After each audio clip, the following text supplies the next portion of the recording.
동해의 거친 파도 너머 대한민국 동쪽 끝단에는 우리 민족의 자존심이자 결코 물러설 수 없는 최후의 보루, 독도가 홀로 서 있습니다. 일본은 수십 년간 교과서 왜곡과 외교적 망언을 통해 이 아름다운 섬을 다케시마라 부르며 끊임없이 탐욕의 손길을 뻗어왔습니다. 그들은 국제사법재판소로 이 문제를 끌고 가려 안간힘을 쓰고 있으며 호시탐탐 우리의 빈틈을 노리고 있습니다. 하지만 2025년 국제 정세에 거대한 태풍이 불어닥쳤습니다. 바로 미국 우선주의를 기치로 내건 도널드 트럼프의 화려한 복귀입니다. 트럼프의 재집권은 한반도를 둘러싼 안보 지형을 송두리째 뒤흔들고 있습니다. 많은 분들이 우려하십니다. 사업가 기질이 다분한 트럼프가 혹시라도 일본의 거액 로비에 넘어가 독도 문제에서 일본의 손을 들어주지는 않을까? 한미동맹의 가치가 돈으로 환산되어 거래되는 것은 아닐까? 하는 불안감입니다. 그러나 결론부터 말씀드리겠습니다. 그러한 걱정은 기우에 불과합니다. 오히려 트럼프의 시대는 대한민국이 독도에 대한 지배력을 영구히 굳히고 일본의 헛된 야욕을 완전히 분쇄할 수 있는 절호의 기회가 될 것입니다. 오늘 영상에서는 감정적인 대응을 넘어 냉혹한 군사력의 격차와 트럼프가 계산기를 두드리는 진짜 손익계산서를 철저하게 분석하여 왜 일본이 결국 독도 앞에서 무릎 꿇을 수밖에 없는지 낱낱이 파헤쳐 드리겠습니다. 먼저 우리가 반드시 짚고 넘어가야 할 것은 1951년 샌프란시스코 강화조약에 숨겨진 진실입니다. 당시 미국은 독도 문제를 일부러 모호하게 처리했습니다. 이것은 단순한 실수가 아니었습니다. 냉전 시대 공산주의의 확산을 막기 위해 한국과 일본을 동시에 미국의 통제하에 두려는 고도의 외교적 술책이었습니다. 즉, 양국이 적당히 갈등하며 미국에게 안보를 의존하게 만드는 균형의 추로 독도를 이용했던 것입니다. 일본은 바로 이 미국의 전략적 모호성을 악용해 70년 넘게 억지를 부려왔습니다. 하지만 2017년 트럼프 대통령 방한 당시 보여준 장면을 기억하십니까? 청와대 만찬에 오른 독도사유. 일본 정부는 동맹국에 대한 배려가 없다하며 격분하고 항의했습니다. 그러나 트럼프는 일본의 항의 따위는 안중에도 없다는 듯 독도 새우를 맛있게 즐겼고 위안부 피해자 이용수 할머니를 따뜻하게 안아주었습니다. 이 장면이 시사하는 바는 엄청납니다. 트럼프는 복잡한 역사 논쟁이나 일본의 외교적 체면치레에는 관심이 없습니다. 그가 관심 있는 것은 오직 하나, 누가 현재 미국에 이게 더 부합하는 강한 파트너인가입니다. 여기서 우리는 트럼프가 가장 중요하게 생각하는 방위비 분담금 문제를 직시해야 합니다. 트럼프는 동맹국들에게 안보에는 공짜가 없다고 끊임없이 요구합니다. 언뜻 보면 이것이 한국에 불리해 보일 수 있습니다. 하지만 역설적으로 이것은 한국에게 엄청난 명분을 줍니다. 대한민국은 GDP 대비 국방비 지출이 세계 최고 수준이며 미군 주둔 비용을 꼬박꼬박 그리고 아주 많이 지불하고 있는 우수 고객입니다. 반면 일본은 오랫동안 안보 무임승차를 해왔습니다. 트럼프의 관점에서 볼 때 제 몫을 다하며 자주국방을 실현하는 한국과 미국 바짓가랑이만 잡고 있는 일본 중 누구의 목소리에 더 귀를 기울이겠습니까? 한국이 정당한 비용을 지불하는 만큼 우리는 우리의 영토 주권에 대해 더 당당하게 미국에 요구할 권리를 갖게 된 것입니다. 더욱 결정적인 것은 바로 군사력의 질적 변화입니다. 일본이 독도를 넘볼 수 없는 진짜 이유는 미국의 중재 때문이 아니라 대한민국의 압도적인 화력 때문입니다. 일본 자위대와 한국 국군의 전력을 비교해 봅시다. 일본은 섬나라 특성상 해군력이 강하다고 자랑합니다. 하지만 현대전은 단순히 배의 숫자로 하는 것이 아닙니다. 대한민국은 미사일 전력에서 일본을 압도합니다. 특히 우리가 개발한 괴물 미사일 현무마르를 보십시오. 탄두 중량만 8톤에 달하는 이 미사일은 전술 핵무기에 버금가는 위력을 가지고 있습니다. 일본의 이지스함이 바다 위를 떠다니는 동안 한국은 일본 전역에 핵심 시설을 초토화할 수 있는 수천 발의 미사일을 겨누고 있습니다. 일본이 독도를 향해 함대를 보낸다? 그 순간 도쿄와 오사카의 전략 시설들이 현무 미사일의 표적이 된다는 것을 그들도 시뮬레이션을 통해 너무나 잘 알고 있습니다. 또한 전투기 개발 능력을 보십시오. 일본은 미국의 F-35를 비싼 돈 주고 사오는데 급급하지만 대한민국은 우리 손으로 4.5세대 전투기 KF-21 보라매를 개발해냈습니다. 자주국방의 핵심은 무기를 스스로 만드는 능력입니다. 트럼프는 제조업과 기술력을 중시합니다. 미국 무기를 사주는 손님을 넘어 미국과 함께 무기를 개발하고 생산할 수 있는 파트너로서 한국의 위상은 일본을 훨씬 앞서가고 있습니다. 반면 일본의 내부 사정은 처참합니다. 일본 자위대는 심각한 인력난에 시달리고 있습니다. 초고령화 사회로 접어든 일본에서 젊은이들은 자위대 입대를 기피합니다.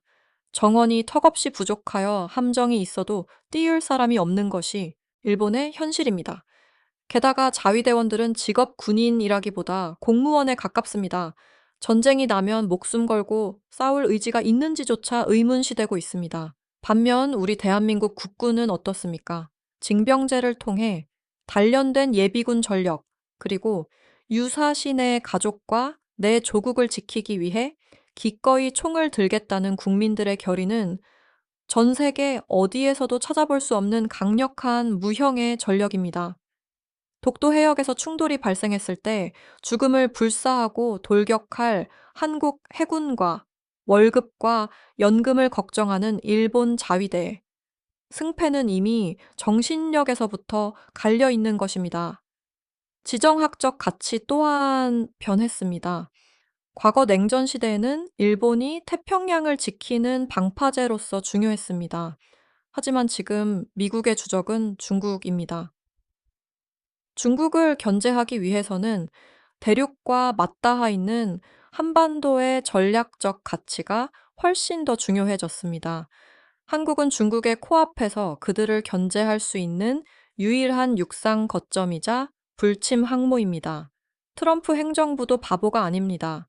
독도 문제로 한국의 심기를 건드려 한미 동맹의 균열을 내는 것이 대중국 전략에 얼마나 치명적인지 잘 알고 있습니다.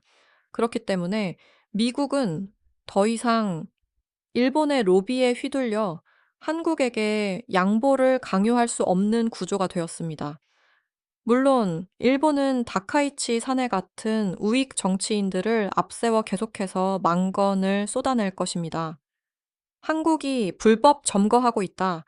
힘으로라도 되찾아야 한다며 내부 결집을 시도할 것입니다. 하지만 이것은 그들의 위기감을 반증하는 것입니다.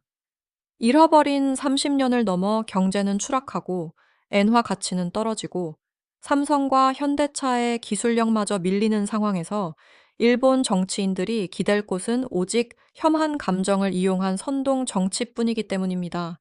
짖는 개는 물지 못한다는 말이 있습니다.